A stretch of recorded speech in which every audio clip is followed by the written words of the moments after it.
भारत बांग्लादेश के बीच कई अहम एमओयू पर हस्ताक्षर हुए हैं। हैदराबाद हाउस से पीएम मोदी का संबोधन रहा। इस दौरान उन्होंने कहा कि भारत बांग्लादेश की मित्रता नई ऊंचाइयां छुएगी। हमारे गहन सांस्कृतिक संबंध हैं। आगामी सालों में हमारी दोस्ती और ज्यादा मजबूत होगी। न्यूक्लियर ऊर्जा के क्षेत्र में भी सहयोग आगे बढ़ेगा। हमारा द्विपक्षीय व्यापार तेजी से बढ़ रहा है। बांग्लादेश हमारा सबसे बड़ा विकास पार्टनर है। बांग्लादेश के विकास के लिए हर संभव प्रयास जारी है। भरोसे पर आघात करने वाली शक्तियों से दूर रहें। आतंकवाद और कट्टरता से मिलकर मुकाबला करेंगे।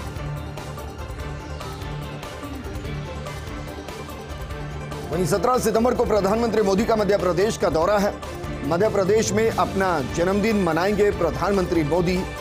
एमपी के कूनो नेशनल पार्क में अपना जन्मदिन मनाएंगे प्रधानमंत्री मोदी।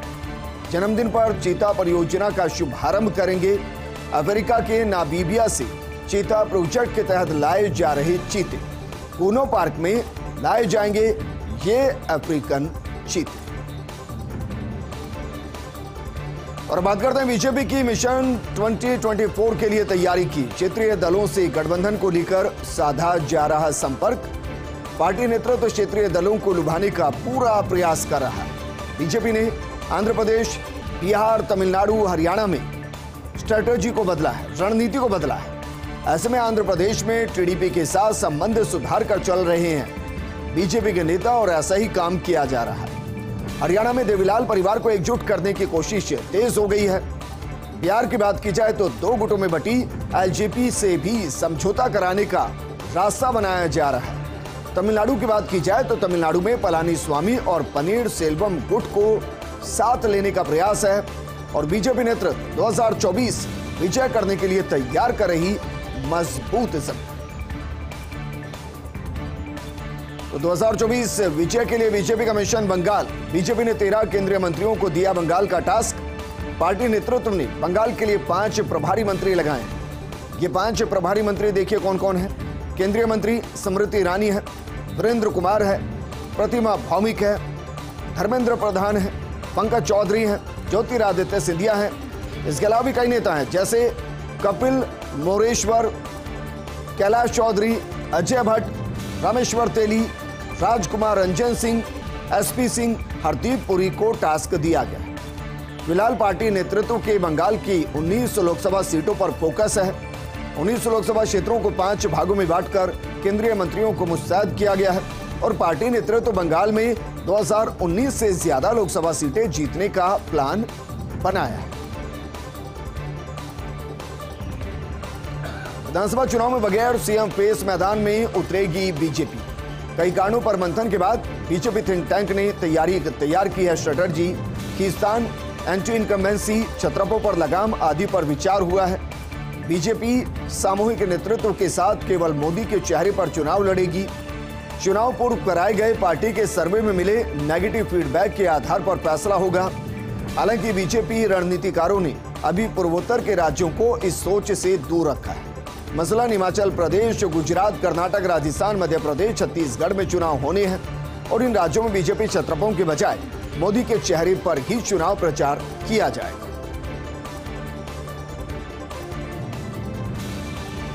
सवाल यह है कि क्या कर्नाटक की कमान एक बार फिर से येदियुरप्पा के हाथ में हो।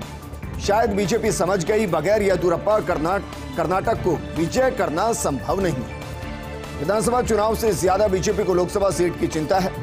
कर्नाटक में बीजेपी किसी भी नुकसान को नहीं कर सकती अफोर्ड। इसलिए 2024 के लोकसभा चुनाव के हिसाब से रणनीति बनाई जा रही है। ऐसे में बीजेपी की कर्नाटक रणनीति पूरी तरह से येदियुरप्पा के हवाले है। बीजेपी के संसदीय बोर्ड में येदियुरप्पा को शामिल करना रणनीति का हिस्सा है। पीएम मोदी ने भी कर्नाटक दौरे के दौरान येदियुरप्पा को जबरदस्त तरजीह दी थी। बताया जा रहा है कि अब चुनावी रणनीति और टिकट बंटवारा भी करेंगे येदियुरप्पा ही। पार्टी नेतृत्व के मुताबिक कर्नाटक में येदियुरप्पा ही कर सकते हैं कोई चमत्कार। वहीं जम्मू कश्मीर के लिए आजाद के 3 प्रमुख एजेंडे हैं। नई पार्टी की घोषणा से पहले आजाद ने रणनीति बनाई, यानी हार्ड लाइन लेकर ही जम्मू कश्मीर में आगे बढ़ेंगे। जैसे दूसरी पार्टी एनसीपीडीपी अपनी पार्टी आदि कर रही रणनीति। बीजेपी के बी टीम के आरोपों से बचने के लिए रणनीति को बदला जा रहा है, यानी बीजेपी के लिए बल्कि बीजेपी से ही लड़ने का नैरेटिव बनाएंगे। गुलाम नबी आजाद ने रैली में अपने 3 एजेंडे सभी के सामने रखे। जम्मू कश्मीर का राज्य का दर्जा बहाल कराने के लिए काम करेंगे आजाद। ये सुनिश्चित करेंगे कि सिर्फ जम्मू कश्मीर के लोगों को ही राज्य में नौकरी और जमीन मिले और घाटी के मुसलमानों का मसीहा बनने के लिए इन मुद्दों पर सियासत करेंगे गुलाम नबी आजाद। राष्ट्रपति से आम आदमी पार्टी के विधायकों की मुलाकात रद्द हो गई है। 7 सितंबर को होनी थी राष्ट्रपति द्रौपदी मुर्मू से मुलाकात। राष्ट्रपति भवन ने आम आदमी पार्टी के विधायकों को ये जानकारी दी है और ये मुलाकात रद्द हो गई है। हालांकि मुलाकात रद्द क्यों हुई ये जानकारी अभी तक सामने नहीं आई और क्या 7 तारीख को जो मुलाकात होनी थी अगर वो रद्द हुई है तो क्या आगे कोई तारीख दी गई, ये जानकारी भी सामने नहीं आ पाई। वहीं आम आदमी पार्टी का बदलापुर बन रहा पंजाब। आम आदमी पार्टी सरकार विरोधियों पर कस रही शिकंजा। आप एक तरफ तो केंद्र सरकार की आलोचना करती है, केंद्रीय एजेंसियों के इस्तेमाल पर बीजेपी पर निशाना साधती है, वहीं दूसरी तरफ पंजाब में मुख्य विपक्षी पार्टी कांग्रेस के पीछे आम आदमी पार्टी पड़ी। पंजाब सरकार की पुलिस और एसीबी विपक्षी नेताओं की जांच में जुटी है। कांग्रेस प्रदेश अध्यक्ष राजा अमरिंदर सिंह वडिंग, वरिष्ठ नेता सुखपाल खेरा पर मुकदमा दर्ज हुआ है। इसके अलावा भारत भूषण, आशु साधु सिंह, धर्मसौत, विजय इंदर सिंगला पर भी शिकंजा कसा गया है। मदरसों के सर्वे पर जमीयत का बड़ा फैसला। मदरसे के सर्वे का विरोध नहीं करेगा जमीयत, मदरसों के दस्तावेज मुहैया कराएगा जमीयत। मदरसों के सर्वे पर मौलाना मदनी का बयान, कहा मदरसे देश की संपत्ति है, गरीबों को सुरक्षा मुहैया कराता है मदरसा। मदरसों को गलत नजर से देखा जा रहा। मदरसों से निकले लोगों ने देश के लिए काफी काम किया है। क्या गलवान घाटी में चीन ने किया था कब्जा? इस संबंध में सुप्रीम कोर्ट में दायर याचिका खारिज हो गई है। जून 2020 में चीन की सेना के साथ झड़प हुई थी। राष्ट्रीय क्षति की जानकारी लेने के लिए याचिका दाखिल की गई। सुप्रीम कोर्ट ने अभिजीत सराफ की याचिका खारिज कर दी है। सुप्रीम कोर्ट ने कहा सरकार के नीतिगत मामलों में कोर्ट का दखल नहीं होता।